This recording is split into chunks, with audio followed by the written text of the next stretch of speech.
Bonsoir à tous et bienvenue dans cette édition du 27 mars. Bonsoir Pauline. Bonsoir Jean-Marc.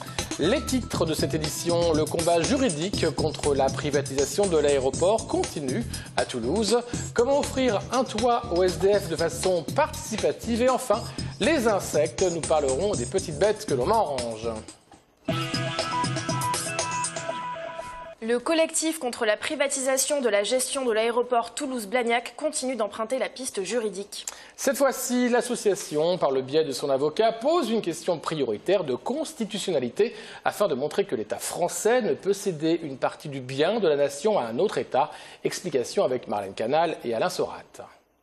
Pour étayer le recours pour excès de pouvoir déposé au Conseil d'État le 19 décembre dernier, l'avocat du collectif a décidé d'invoquer une question prioritaire de constitutionnalité. Elle tente à démontrer que le principe même de privatisation d'aéroports est contraire à l'alinéa 9 du préambule de la Constitution de 1946. C'est une atteinte à la souveraineté nationale parce qu'en fait cette privatisation cache une nationalisation au profit d'un État étranger. Le quotidien du peuple, le quotidien officiel du Parti communiste chinois, a annoncé que l'État chinois avait autorisé cette prise de participation dans l'aéroport. Donc, première difficulté, pourquoi vendre à un État étranger un bien qui appartient à la nation? Car ce que craint le collectif, c'est le développement d'un hub international avec un nombre de passagers qui passerait de 7 à 21 millions, avec des conséquences importantes sur la santé, la pollution et la sécurité. Ça, c'est le combat de Chantal Bière-Demandeur, qui en cette période d'entre-deux tours d'élections départementales est très énervée par la réception d'un tract de la liste Ensemble pour la Haute-Garonne,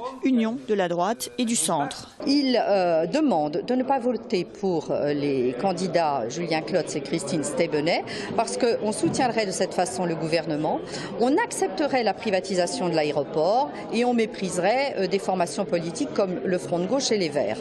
Donc on est tout à fait mécontent. Jusqu'à présent, Monsieur le maire a toujours dit « Je soutiens la privatisation de l'aéroport de Toulouse-Blagnac parce que c'est une bonne idée, parce que ça va développer l'économie du pays et surtout le consortium qui va reprendre accepte de financer des travaux d'envergure comme le futur parc des expositions et d'autres projets. Le collectif contre la privatisation de l'aéroport demande que soit installé par les collectivités un vrai débat autour de cette question. Il demande également un entretien à Emmanuel Macron et prévoit d'ores et déjà des manifestations près de l'aéroport. Rendez-vous est donné le 11 avril prochain. Comment lutter contre la pauvreté? Comment offrir un logement à SDF, Pauline? Des citoyens ont pris le problème à bras-le-corps en décidant de trouver des donateurs pour acheter des logements pour les précaires. Et ces bénévoles altruistes arrivent à Toulouse. Pascal Solaire. C'est à Nantes qu'est née il y a 8 ans l'association Toi à moi pour aider les personnes sans abri. Des donateurs versent chaque mois entre 15 et 20 euros pendant 5 ans pour financer l'achat d'un appartement qui abritera un SDF. Ce dernier devra payer un loyer symbolique de 15 euros par mois. Les donateurs bénéficient d'une déduction d'impôt. L'achat d'un appartement, c'est 70 personnes à peu près qui vont le financer. Finalement, s'il y en a 1, 2, 4 qui ou perdent leur emploi ou ne souhaitent plus financer cette opération, il nous en reste quand même 66, 67. Et donc, comme tous les jours, nous récoltons de nouveaux parrains, finalement, on a un fonds de roulement. À ce jour, l'association toulousaine compte 60 donateurs. Elle envisage d'acheter un premier appartement en septembre prochain. Toi à moi recherche aussi des aides d'entreprise pour financer l'emploi d'un éducateur à tiers-temps, car le projet inclut l'accompagnement des SDF pour les aider à se réinsérer. L'éducateur s'occupe de faire toute démarche administrative. Également, réinsérer une personne dans la vie sociale, c'est aussi peut-être réapprendre certaines démarches, parce que quand on a vécu dans la rue pendant un certain temps, il est assez difficile finalement de gérer un logement. Il y a même ça auquel il faut penser. Le constat que l'on a fait, c'est qu'en général, on a un travailleur social pour 25-30 SDF et à Nantes, ils ont expérimenté le fait d'avoir un travailleur social pour 5 ou 6 SDF. Et là, il y a un suivi bien plus personnalisé, bien plus présent et il semblerait que les résultats de réinsertion de Nantes soient excellents. Sur les 35 sans-abri accueillis à Nantes en 8 ans, 24 ont retrouvé un emploi ou une formation et ont à ce jour leur propre logement. Apnée du sommeil, insomnie, ronflement, cauchemar, c'était aujourd'hui la journée du sommeil. Comment mieux dormir, savoir quand dormir? Écoutez un neurologue toulousain au micro de Romain Chevalier et de Margot Tokanovic. Les Français ont perdu environ 1h30 de sommeil depuis une vingtaine d'années, comme d'autres pays civilisés, comme les États-Unis. Et on s'est aperçu que ce manque de sommeil avait des conséquences sur la nutrition, avec une prise de poids, donc une obésité qui était très importante, et des maladies qui en découlent, c'est-à-dire des maladies cardiovasculaires comme le syndrome d'apnée du sommeil ou des maladies métaboliques comme le diabète de type 2. Tous les gens sont speedés, hein, il faut qu'ils aillent vite à un endroit à un autre, de plus en plus vite, dans les transports de plus en plus vite. Donc ils surstimulent leurs hormones d'éveil, ce qui fait que quand il faut qu'ils dorment, eh bien, il y a un déséquilibre et le sommeil ne s'effectue plus de la bonne manière. Pour s'endormir, il faut être prêt physiquement, il faut être prêt psychiquement. Si vous n'êtes pas prêt, s'il y en a un des deux qui n'est pas prêt, vous ne dormirez pas. Avez-vous déjà mangé des insectes, Pauline? Eh bien oui, Jean-Marc. Eh bien, sachez que vous êtes peut-être la première d'une longue liste de futurs conquis à l'entomophagie, le fait de manger des petites bestioles à plusieurs pattes. Sachez, Jean-Marc, que c'est l'avenir pour trouver des protéines dans un monde où la viande pourrait venir à manquer. Et récemment, ce sont les étudiants de Paul-Sabatier qui ont été sensibilisés à ce nouveau mode de consommation qui croque sous la dent. Reportage. Et si pour votre apéro, vous remplaciez les traditionnelles cacahuètes par des vers grillés? C'est ce que sont venus tester ces mangeurs de l'extrême lors de la conférence sur l'entomophagie ou l'art de manger des insectes. J'avais toujours entendu parler de ça et c'est vrai que les vers au début je me suis dit c'est un peu bizarre, c'est peut-être gluant tout ça. Et en fait non, c'est très bon, ça fait un peu comme des chips. Petit goût de cacahuète, quelque chose comme ça, et puis les biscuits ça avait le goût des les trucs au citron. Ces produits ont été offerts par Micronutrice, la première société européenne spécialisée dans l'élevage et l'élaboration de produits à base d'insectes. En 3 ans, cette entreprise basée à Saint-Orens est passée d'une production de 10 kg par mois à 1 tonne. On commercialise donc des insectes aromatisés pour l'apéritif, qui sont des prêts à consommer, qu'on peut consommer comme on mangerait un autre produit apéritif. On vend aussi des biscuits qui sont faits à partir de poudre d'insectes. Et pour les cuisiniers, on vend aussi des insectes nature et qui peuvent ensuite être utilisés comme ingrédients pour mettre à la place des lardons dans une salade ou dans une quiche. Et aussi surprenant que cela puisse paraître, les goûteurs d'un jour se verraient bien introduire ces produits dans leur alimentation. Les produits qui sont proposés en apéro, c'est sympa. Donc ouais, pourquoi pas. Que tu te verrais en manger, toi, sur le canapé devant la télé?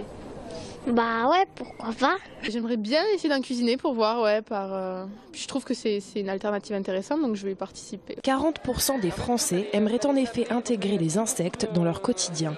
Une pratique qui ne date pourtant pas d'hier. Les australopithèques, déjà en Afrique du Sud, mangeaient des insectes. On a des vestiges, des morceaux d'os qui servaient à défoncer des termitières pour pouvoir manger les termites. Donc c'est quelque chose qui existe depuis très longtemps. Considérés traditionnellement comme la nourriture des pauvres, les insectes ont été remis au goût du jour.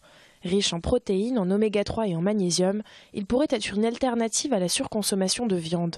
Car 10 grammes d'insectes, c'est l'équivalent de 100 grammes de steak. Mais notre professeur reste sceptique. On va sur la consommation standardisée d'aliments qu'on va trouver en grande surface. Je ne pense pas que la consommation d'insectes puisse résoudre ce type de problème. Selon le fondateur de Micronutrice, nous devrions voir ces petites bébêtes dans nos grandes surfaces d'ici 3 à 5 ans. Attention toutefois, les 2 millions d'espèces d'insectes que contient la planète ne sont pas toutes comestibles. Ce week-end, le Stade toulousain affronte le leader du top 14. Un match difficile, Pauline. Et oui, un match que les Rouges et Noirs veulent gagner. C'est bon pour le moral et bon pour les points du championnat. Mais le Stade toulousain sait qu'il affronte un gros morceau. On a travaillé la défense bien sûr, enfin du moins on a essayé de trouver des éléments et des arguments pour permettre aux joueurs d'avoir des repères. Mais on n'a pas que travaillé la défense, on espère avoir quelques ballons pour attaquer. Ceci dit, la moindre erreur individuelle se paiera cash, parce que le talent, on l'a vu, la réactivité de cette équipe, sa capacité à jouer sur les turnovers, à presser l'adversaire et à récupérer et à marquer est vraiment impressionnante, ce qui fait une de ses forces. Donc oui, nos joueurs sont avertis, comme tous les joueurs de toutes les autres équipes qui sont avertis, pas plus, pas moins.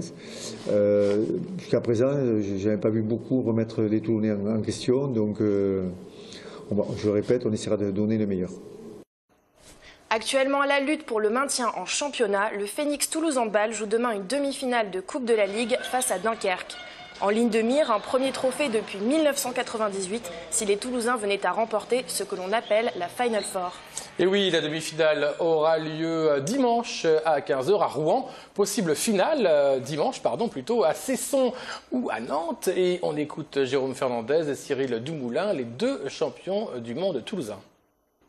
Voilà, si on peut vivre un beau week-end et peut-être une belle finale avec un trophée au bout, on s'en privera pas. Et ce Final Four de la Coupe de la Ligue peut être une aubaine, parce que sur un week-end, on va disputer deux matchs contre de très belles équipes du championnat. Puis on a un titre à jouer à la clé. Alors, bien sûr que ça peut paraître presque déplacé de parler de jouer un titre quand tu joues le maintien dans le même temps, mais voilà, sur un week-end, on sait tous que tout est possible, qu'en se donnant tous et en étant très solidaires, en se donnant tous à fond, on peut faire quelque chose, même si au final on ne le gagne pas. L'important c'est d'y aller et de montrer des choses intéressantes, de montrer que Toulouse continue d'aller de l'avant. Et puis pour un groupe, un week-end comme ça, c'est très important. Les Amants du Capitole, c'est du théâtre comique dans le cadre du Printemps du Rire. C'est le samedi 28 mars à Balma, à l'auditorium de l'Hôtel de Ville. Et puis, si vous les ratez lors du Printemps du Rire, vous pourrez les revoir au Grenier Théâtre du 1er au 4 avril. On écoute un extrait. Je suis amoureux, de Juliette. Le savez-vous? Oui. Eh bien oui, je suis amoureux de Juliette. Oh, quelle hérésie, quelle hérésie. Allemand, l'hérétique. Alors, prépare-toi à chanter l'hérétique. L'hérétique, je connais pas cette chanson. Mais chante. L'hérétique, oh l'hérétique, oh l'hérétique, oh l'hérétique, oh l'hérétique. Tu te fous de nous, l'albigeois? Chante, Qatar. Où c'est le malheur qui va s'abattre sur cette journée? Jour malheur, jour malheur, jour malheur. Allez, arrête, ça va. J'ai pitié. Pitié de moi? Non, des oreilles des spectateurs. Je vais les délivrer le serraillement. Mais que vas-tu faire avec ce Legion? Je vais détacher mon enveloppe sonore de ton organe derrière. Quoi? Je vais rendre la liberté à tes cordes vocales. Quoi? Oh, je vais te couper la tête, quoi. Oh non, mais vous n'avez pas le droit. Et le droit? Voilà, c'était les Amants du Capitole de la compagnie A. Savez-vous ce que l'on fait ce week-end? Eh bien oui, nous allons perdre 1 heure de sommeil dans la nuit de samedi à dimanche. Alors si on compte bien, quand vous vous réveillez à 11 h, il sera en fait midi. Exactement. Très bien. Et puis n'oubliez pas de voter ce dimanche. C'est le dernier tour, le second tour des élections départementales. Merci Pauline. Merci Jean-Marc.